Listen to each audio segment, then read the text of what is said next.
What's happening, guys and girls? Acrinator here, and last night I just got back from seeing the Warcraft movie. I went to go see it with my uncle, who's the person who got me into World of Warcraft, and then I also got to see Sir John Mac for the first time in about a year, which is pretty funny because we talk on Skype just about daily. But regardless, I wanted to make this little impromptu, unscripted video because I wanted to give my thoughts on the movie, but more specifically, I wanted to talk about how I thought the movie could have been better. Not just the Warcraft movie in particular, but the main focus of this video, what I'd like it to be, is talking about how I think a lot of these adaptations from video games and books and other mediums turned into movies could become a lot better. So as for the Warcraft movie, it was just about as I was expecting, a little bit better so. I was worried that it was going to be not terrible. I didn't imagine that it was going to be terrible. I was hoping it would be average. It was certainly slightly above average. It was good. Not terrible, certainly not amazing. I saw Civil War a few weeks back and that was certainly better, but the Warcraft movie was good. I think the big thing to keep in mind if you haven't seen it yet and you do plan on going to it is just keep in mind that it's not Warcraft. It's borrowing the names, the characters, the places, the events, but it's not the story that you know and love. And I think that's a big focus of enjoying the movie, because it's not Warcraft. It felt more like I was watching alternate reality Warcraft. The characters, especially the orcs, reminded me a lot of the Warlords of Draenor, which I sort of touched on in the first Paradoxical Ramblings episode, where I thought the entire purpose for doing Warlords of Draenor as an expansion pack was probably because of the movie coming out, and that would introduce people to the characters, because I personally felt like you could probably just skip from Mists to Legion and have a cohesive story, but I already sort of touched on that point. Overall, for the Warcraft movie, I'd say I'd give it 7 out of 10. I don't know, that doesn't really mean much in terms of numbers, but it was above average. It was good, just good. I wouldn't say very good or amazing, certainly not bad or terrible, and certainly just okay is a bit of an understatement. I don't want to go too much into it, but I think some of the characters that I didn't really like too much were King Lane. Dominic Cooper's acting just seemed a little bit stale, I guess. It seemed awkward at some points.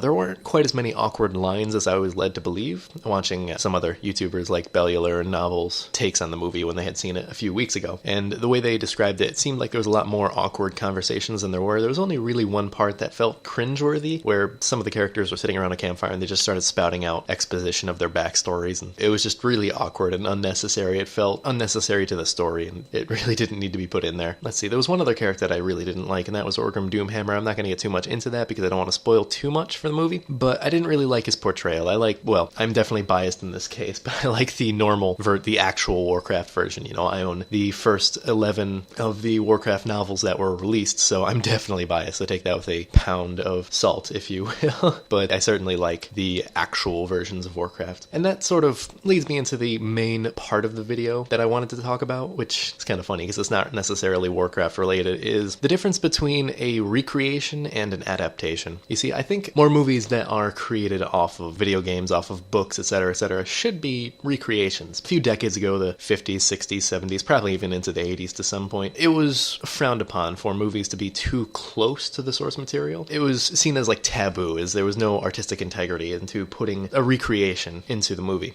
so they would adapt it, they would change things about it. And personally, I think that's changed nowadays. Look at the Marvel movies, look at the Harry Potter movies. I know the Marvel movies aren't necessarily directly based off of the comic books, but you can't deny that they pay a lot of homage to the original sources. If they have to change something in the story, they make sure to put these little tidbits in the movies here and there to sort of give a nod to the comic book fans. I'm not necessarily a huge comic book fan. I usually just listen to the stories through my brother, who actually does read comic books. But when you look at the Harry Potter movies, J.K. Rowling was actually an executive producer, or maybe not an executive producer, but at the very least a producer of some magnitude in the final 2 Harry Potter movies. And if you look up the story behind the making of the Harry Potter movie, she was very much involved. She was more or less a creative director without her name appearing on the bill, so to speak. And I think that's something that could have helped Blizzard in this case. I mean, when you go to the movie, you do see Mike Morhaime, the CEO and founder of Blizzard, as an executive producer. You see actually Chris Mattson as a vice producer or something like that, co-executive producer, something along those lines. So there were big names in Blizzard, but I think what they did wrong was that they sort of bowed to what Universal or the production company wanted to do. They're why is Dalaran floating? I don't think that's much of a spoiler since that was in the trailer,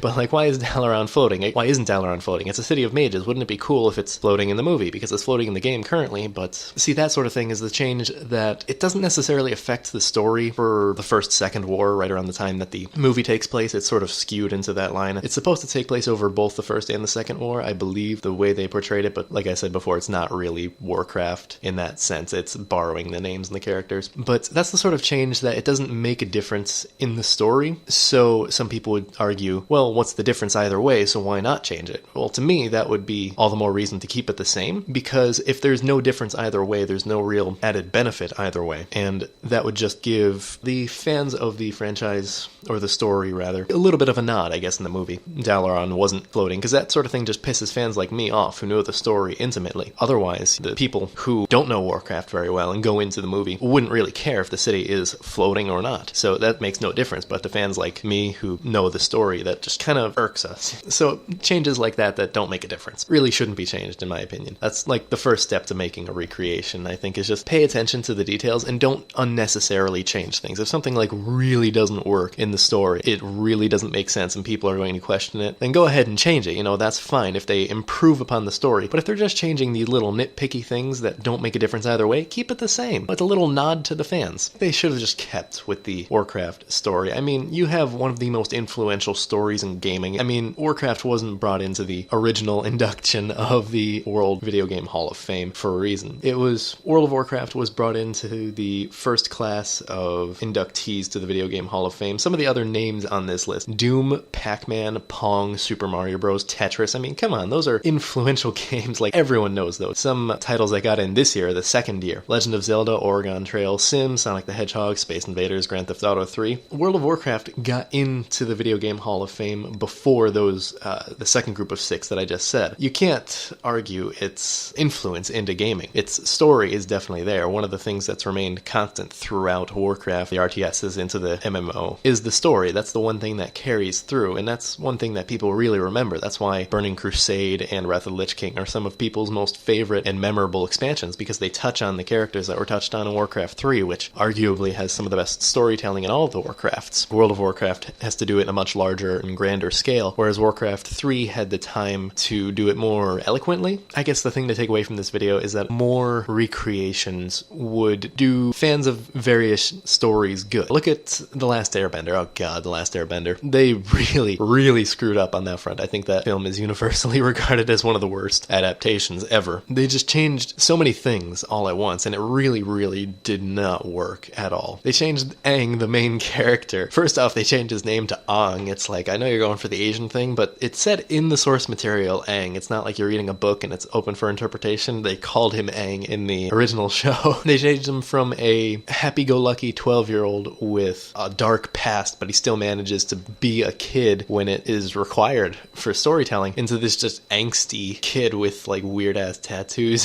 The original did have tattoos, but that's the point here, is like they changed his entire personality. The story was less relatable, and they just made Katara and Sokka a hell of a lot less relatable as well. It was just bland, I guess is the entire way to describe Airbender. If they had done a more solid recreation, it would have done good, because you would have basically told the story that captured the world's imagination in the first place. Some fans don't want to see the story retold by a director or a producer. They want to see their favorite book, their favorite cartoon, their favorite game turned into a movie. They would just want to see these events happen, maybe in live action, maybe in animation, something. They just want to see it again in a different medium, and I don't think that's necessarily a bad thing. I don't know, that's really all I have for today. So if you enjoyed this video, feel free to give it a thumbs up, and links for my social media and whatnot are in the description below. I can't imagine I'll be doing any more unscripted videos. I usually like doing scripted videos, if you couldn't tell, and this is why, because I tried to not trail off as much as possible. I'm probably going to edit up the audio a bit to make sure it doesn't have too many awkward pauses. Anyways, that's all the time I've got for today, so until next time, don't die.